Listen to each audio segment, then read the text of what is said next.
Can you little share your analytics on what's been going on in the last 30 days or so with your Shopify dropshipping business? 30 days? All right, I'll show you the last 30 days. You go. Boom. Yeah. Taking If I pictures. go a little bit further back, What was that's that? where the real numbers are at. When did we first start working together? How long ago was it? It was like start of the year, I think. You remember? Like around January. I think January. I actually started with you. Yeah. So tell us your mindset when you first started working with me. Why did you start working with me? And what was your goal? I wanted to be my own boss, so I started looking, for different ways, and I found dropshipping, and I found you. I think it was off TikTok, or I don't know. I just found your profile. Like, I like this guy. I reached out to you. You replied to my DMs, which surprised me, to be honest. On We Instagram, hopped on a right? call, and yeah, it was on Instagram. I didn't expect you to reply because you had like over 100K followers. I'm like, no way, this guy will reply. He actually did. So we started building trust, and I just joined the program, and we went from there. That's awesome, bro. Kudos to you. Welcome back to another video. Today we got a very special guest, someone who took months for me to finally convince to come on. And I'm finally excited to introduce everyone in the channel to my guy, Emed. What's up, brother? What's up, bro? How It's are good you? to finally do this. Yeah, Yeah, man, I'm excited. Super big milestone. We're coming to the end of the month. Okay, we're November 27th, 2023. Okay, and you've hit your first massive month. And walk me Yeah. through how that feels, first of all. Honestly, man, like it was crazy. It's been so long that I feel like I deserve it. You You know what I do. mean? Some people say I can't believe it's true, but I feel like like this is what I'm supposed to be at, and I'm trying to double it. Next year I've got big plans, and it just feels crazy. It feels good. Good. So now that we're saying and we're getting everyone hyped on this big month, okay, can you little share your analytics on what's been going on in the last 30 days or so with your Shopify dropshipping business? Yeah, definitely. In the last 30 days or so with your Shopify dropshipping business? Yeah, definitely. Tell So me. we obviously just had Black Friday. Today you're at 1,300 in sales so far. Walk us through what's going Yeah, on in which the is all right. last few days in the last month. Go for it. Yeah, man. So last few days we've been all right. Obviously the scale was harder at the start, and obviously with every store it starts to dip, but it's been consistent. You know what I mean? Like 1K days, 2K days, consistently every day, and profit margin has been stabilizing around 30%. Black Friday, Cyber Monday, it was all right, to be honest. I did better at the start, but like that's still pretty decent. I'm still pretty happy with that. Not gonna lie. Awesome. How are we looking in the last 30 days? 30 days? All right, I'll show you the last 30 days. You go. Boom. Yeah. Taking If I pictures. go a little bit further back, this is Mhm. when I really started scaling. Like the first 4 days, 1, 2, 3, 4 here. Mhm. And if I put there you go. Wow. So What was that's that? where the real numbers are at. Well, So right at here, the you can see at highest the point? start, the Wow. highest point was like the third day. There we It's go. like Bravo. 7.2, 7.5. Crazy. It's like honestly, it's crazy. Yeah. So let's actually walk through your journey. Okay. Obviously, people are seeing almost 100K in the last 30 days or so, right? From the 24th of October, 24th of November. That's crazy. That's good for you, bro. I know. So first of all, Mm. when did we first start working together? How long ago was it? It was like start of the year, I think. You remember? Like around January. I think January. I actually started with you. Yeah. Awesome. So we're now in November and we're ending the Mm. year with a bang. And you really dedicated Yeah. your time. You're like, I'm not going to stop. So tell us your mindset when you first started working with me. Why did you start working with me? And what was your goal? Mindset was I just wanted to, get out of the 9 to 5. To be honest, I don't want to live that lifestyle of, waiting for a paycheck every 2 weeks just to barely be able to make ends meet, not be able to travel. I wanted to get out of that lifestyle so bad, to be honest, man. I didn't want to go to uni for 5 years just to work it for someone else. I wanted to be my own boss, so I started looking, for different ways, and I found dropshipping, and I found you. I think it was off TikTok, or I don't know. I just found your profile. Like, I like this guy. I reached out to you. You replied to my DMs, which surprised me, to be honest. On And we Instagram, hopped on a right? call, and yeah, it was on Instagram. I didn't expect you to reply because you had like over 100K followers. I'm like, no way, this guy will reply. And he actually did. So, we started building trust, and I just joined the program, and we went from there. That's awesome, bro. Kudos to you. So people want to know, okay, and this is always the biggest question. Mm, It's funny that the product that you're selling, obviously, we're not going to say because you're still running it, but mm, I posted in the group, and then mm. later on, when you showed me your store and everything, I was like, holy moly, that was in the group as a winner product. But what did you see in the product that you're like, oh, this could be a banger? It's a very unique product. Like you always say, a product that has a wow factor. People like something that people that can actually connect with. This had it, and it's unique, and it was also unsaturated. No one was running it. It's literally one guy. So I look for those things: the wow factor and the saturation. No one was running it, and it was a good product as well, and that's why it went off. I love that. So Yeah. what what product research method do you use for these type of to find your products there? I found it off PP ads, the spy tool. Yeah, there's some good products there. Yeah, and we use I've been sharing the filters that we've been using to find these bangers, and it's crazy. It's like literally copying like what's working, except that we find them when no one, like when it's still fresh, right? That's so cool. Exactly. We say this all the time, and me and you were just chatting about it, is that drop shipping is super easy if you do it right? And most people look at it as like, oh, like this business, and a lot of these, you know, young people, 20 to 25 years old,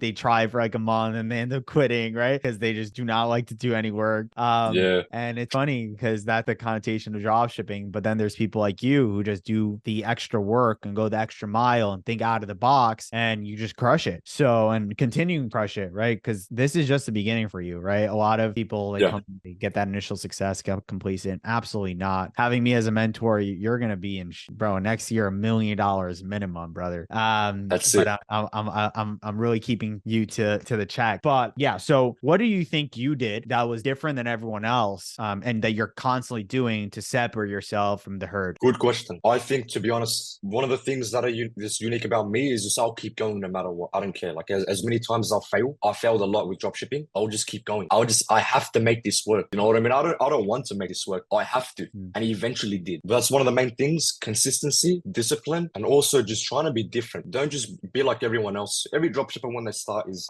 they just do what everyone else is doing. They're like, oh, why doesn't it work? And then they stop after a month, like you said. So if you have that discipline and consistency, and you want to, try and be different, you'll eventually be successful as long as you don't stop. That's probably the main thing. That's fire, bro. That is fire. And I saw that in you, by the way, from the beginning, man. You were just like asking the right questions. You were on the ball. You wanted to see different things. Like, I remember one of the questions you asked is like, Sam, how do I translate a store? Like, is there any apps I can use to translate a store? And I'm like, that's a question that a regular person won't ask, because like people don't want to do like the extra work. Translating is you have to build a store, but you have to translate. But that's genius, because you take a winner product and you just translate it, and you crush it with it. So let's move over to actual ads, right? You're doing TikTok ads right now, right? That's it, yeah. And how's that going for you? Liking it? Yeah, TikTok ads, I didn't expect it to be so good, to be honest. What do you like about it? It's so easy. To be honest, yeah, I just have CBOs running, turn them on, and turn off the ones that aren't performing. It's easy. Right. And then for scaling, how are you surfing things? Are you duplicating budgets? What are you doing for that? I test both. Surfing worked well at the start, but now it's more just duplicating. So I don't really surf scale anymore, but just dupe and see what works well. All right, by duping, are you copying the actual campaign, or what do you mean by that? Yeah, so I'll copy the original campaign, and I'll test some other audiences, maybe 18 plus, just females only. And every day the performance is different. I'll leave on the ones that are working well, pretty much. Amazing. Good. I like to ask these questions for those people who are trying to learn TikTok ads, and it's cool to see everything behind the scenes. I know you're running some other countries as well, right? Are you doing mainly US? Or are you doing other countries? Break that down. Yeah, for this store, mainly UK, but I'm testing in US now. I want to get into the US market. It's a big market. Yeah, it's interesting because we've seen a lot of success in other countries, and sometimes finding those hidden countries, you literally have no competition. Sometimes in the US, people just target US, but there's so many countries out there people are forgetting, and you can take winners and bring them to other countries. That's an untapped method. I love that. Spinning the game, brother. Spinning the game. Exactly. That's what I do there. Okay. Now, I know one of the main reasons why you wanted to come on is, and for both of us to have this, obviously, is to inspire those people who are dabbling, looking to get started, maybe starting and looking for that little push to get them to the next level. What would you say to those people? Those people, to be honest, just go for it. You know what I mean? Like what's stopping you? If you're really think about it, what's stopping you? Do you want to leave your job? Do you want to live that lifestyle? Or do you want to live in Dubai and have a Lamborghini? You know what I mean? That's fire. There's that quote, one day or day one. Think about that. Do you want to start today, or do you want to start one day? And yeah, that's what I'd say. That's good, bro. And what would you say to those people who are working a 9-to-5 job? I mean, I think you started with the job, right? You still have it as well? 100%. No, I don't work a job anymore. I was able to leave that job, thankfully. There's nothing wrong with working a job as long as you're able to fund your business. So use that money for ads or investments. But I mean, some people are happy with that. I don't have anything against them. But if you want to leave it, there's nothing wrong with working a job as long as you use that money for something else, or a business, pretty much. Love that. So in the beginning, you used the few thousand that you had into invest into your knowledge, which was into my mentorship program, and then also into ads, right?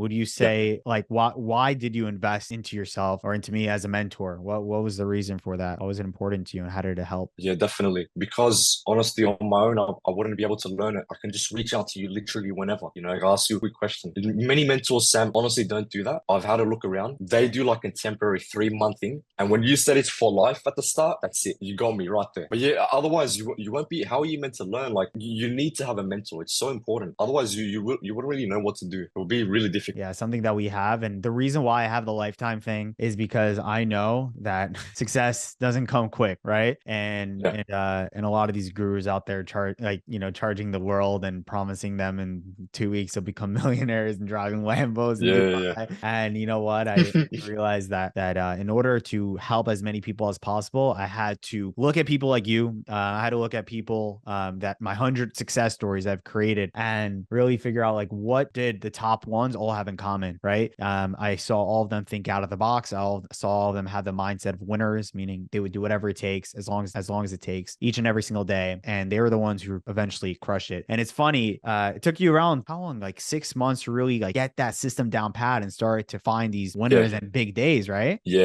exactly. I'm looking through our 6 months. Yeah. chats. Yeah, I'm looking through the messages over here. It was pretty cool to see how I remember like you hit your first $1,000 day. I'm like, let's freaking go, and then just going higher, and then another like, and then you 7,000 a day. I was holy moly. Yeah, bro. Crazy. What's your 2024 goals, right? What are you trying to do, and what are you going to do to prevent yourself from getting complacent? So for next year, I want to scale a couple more stores, maybe like I don't know, five more. I can get to like 200K a month. But the goal is $1 million profit.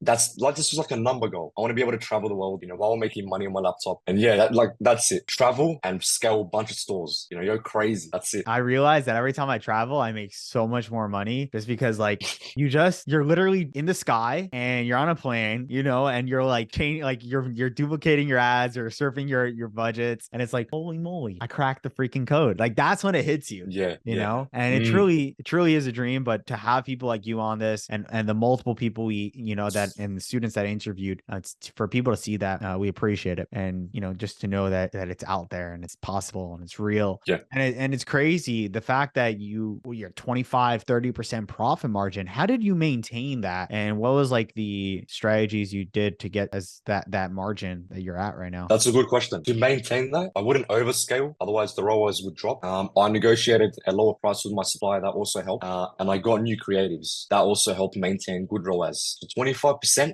I'm very happy with that, to be honest. Wow, you just dropped some bombs there. So let's talk about each one. Yeah. Suppliers obviously are important, getting the best pricing and whatnot.